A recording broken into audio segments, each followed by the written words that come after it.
pero sí entender que hay aspectos del carácter con los que todos luchamos. Y para poder andar en la unidad y ser familia tenemos que aprender a soportarnos unos a otros.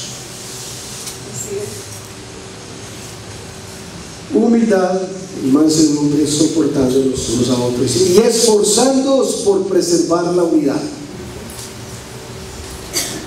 Vivir de una manera digna en este enfoque del apóstol es vivir con humildad, vivir con mansedumbre, soportándonos unos a otros y esforzándonos por preservar la unidad. Interesante esto, porque a veces estamos orando para que haya unidad. Señor, oramos por la unidad de la iglesia. Y aquí dice que ¿qué? Entonces, ¿qué es lo que hay que preservar? Es que, hermanos, la base de la unidad ya está dada. El día que Cristo habló tu corazón, que el Espíritu Santo te persuadió y que tú lo aceptaste, ese día fueron echadas las bases de la unidad. Te trajo a ser parte de su cuerpo. Entonces, mi tarea es preservarla, mantenerla y, digamos, de alguna manera hacer crecer los vínculos de unidad que el Señor ya ha dado. Entonces ahí dice una lista de cosas que hay que guardar. ¿Un qué? Un solo cuerpo, que es su iglesia. Fue Él el que la estableció, es su cuerpo. La iglesia no es una ocurrencia de ningún hombre en la tierra, es fundada por el Señor Jesucristo. Tiene muchas manifestaciones, muchas variedades en esta tierra, pero es la iglesia por la cual Él dio su vida. Un solo espíritu.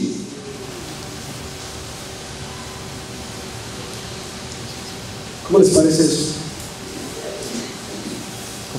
A veces hacemos la reunión de consistorio donde hay 10 personas y hay como 15 espíritus. Una vez. Un solo espíritu. Una sola esperanza. Él nos llamó a redención. Esa es la esperanza nuestra, hermanos, que un día estaremos con el Señor. ¿Sí o no? Sí. Amén. Hoy en día llega mucha gente a las iglesias con una esperanza confundida. La esperanza de que hable más bonito, la esperanza donde brinquen más, la esperanza de la prosperidad, la esperanza de solución de problemas. Puede que Dios use eso para hacerlo llegar, pero la esperanza del discípulo está en la eternidad. Es única. Si tiene otra esperanza, revise por favor. Dice, un solo Señor. Y la iglesia se ha llenado de señores por toda parte. Señores, opacando a quien es el Señor. Una sola fe, un solo bautismo, un solo Dios y Padre de todos. Y póngale cuidado a esta frase: sobre todos, por todos y en todos. Eso es lo que hay que cuidar. Eso ya está dado. Todo esto que hemos dicho de uno es dado por Dios ya. La tarea es fortalecerlo, cuidarlo, no atentar contra lo que ya ha sido dado. Y luego seguimos con el texto adelante. Como digo, son frases que ellos están extrayendo para poderlo considerar. Vamos al verso 7. O sea, del 1 al 6 ya hemos considerado lo que está diciendo ahí.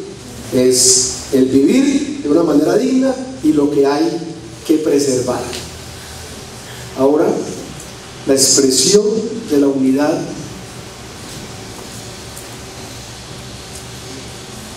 Alguien usaba un término que me gusta, que la iglesia vive en interdependencia, o sea, los unos y los otros.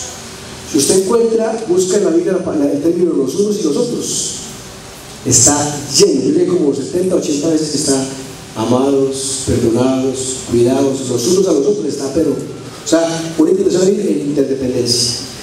Para que eso se dé, dice el Señor en primer lugar, en verso 7, dice: pero a cada uno de nosotros a cada uno de nosotros se nos ha concedido.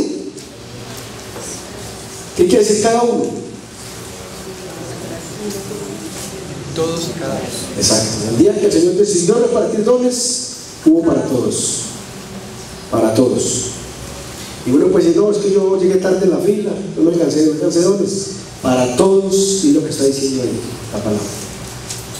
El problema es que no todos estamos haciendo uso de los dones.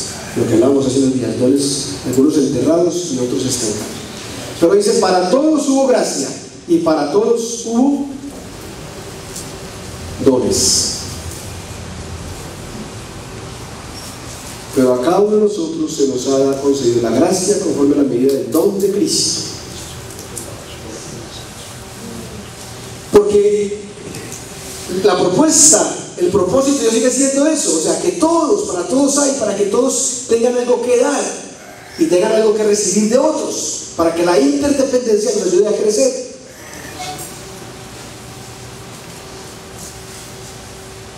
Luego dice, Él dio o constituyó apóstoles, profetas, evangelistas, pastores y maestros.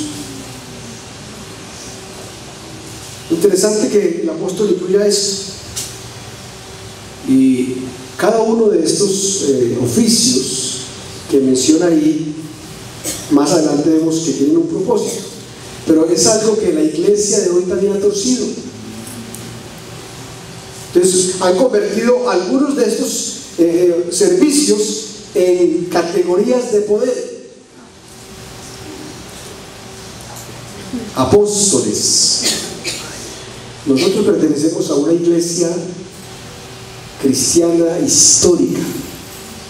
Y para la iglesia cristiana histórica, apóstoles solo fueron los de Los escogidos. la iglesia primitiva.